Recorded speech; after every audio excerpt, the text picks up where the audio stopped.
हवाई खेल। खुले आसमान में पंछियों की तरह उड़ने की लालसा ने कई मनोरंजक हवाई खेलों को लोकप्रिय बना दिया है। एक पहाड़ी से दूसरी पहाड़ी तक हवा में उड़ते हुए चले जाना बड़ा ही आनंददायी प्रतीत होता है। उनमें से एक है बैलूनिंग। इस खेल में एक बहुत बड़े आकार के गुब्बारे के नीचे एक टोकरी सी बंदी होती है, जिसमें 5-6 यात्री सुविधापूर्वक बैठ सकते हैं।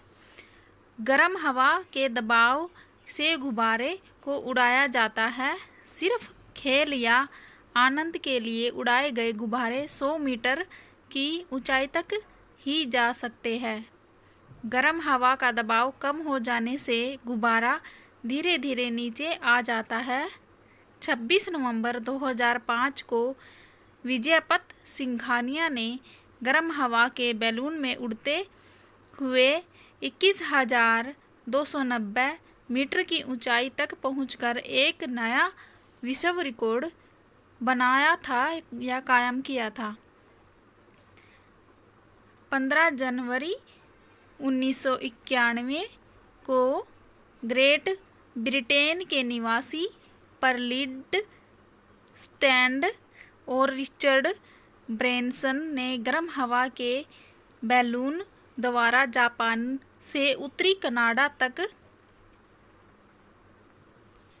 7,671.91 किलोमीटर की लंबी यात्रा पूरी की।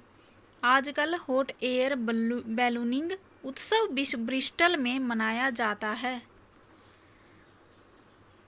और एक दूसरा खेल है पैराग्लाइडिंग और हैंग ग्लाइडिंग। हवाई खेलों में इनकी लोकप्रियता दिनों दिन बढ़ती जा रही है। इस प्रकार के खेलों में सुरक्षा जैकेट, हेलमेट, ग्लाइडर और डोरी की आवश्यकता होती है। पैराग्लाइडिंग, इसके लिए ऐसी ढलवा जमीन की आवश्यकता होती है जहां कोई प्राकृतिक बाधा, पेड़ पौधे न हो, बिजली के खंभे या लोगों की भीड़ न हो, 50 से 70 मीटर तक समतल जमीन हो।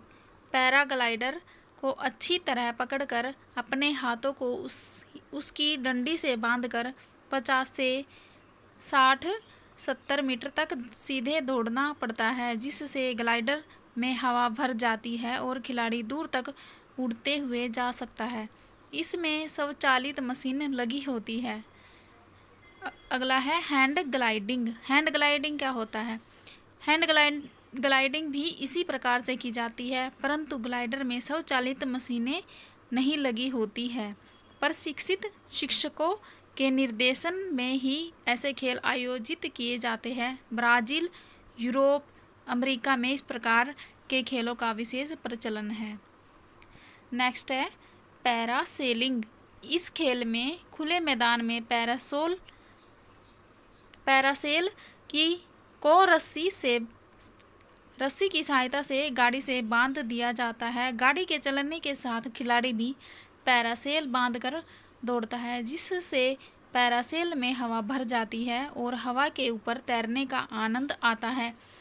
इस खेल के लिए विस्तृत खुला मैदान, जीप, गाड़ी, पैरासेल, रस्सी, हेलमेट, जीवन रक्षक जैकेट आदि की आवश्यकता होती है।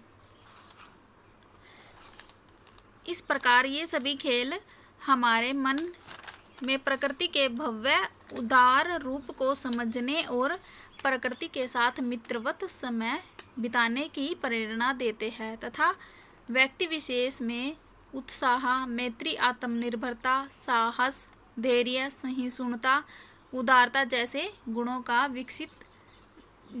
को विकसित करते हैं। इसलिए खेल खेलना भी अत्यंत ही आवश्यक है। धन्यवाद।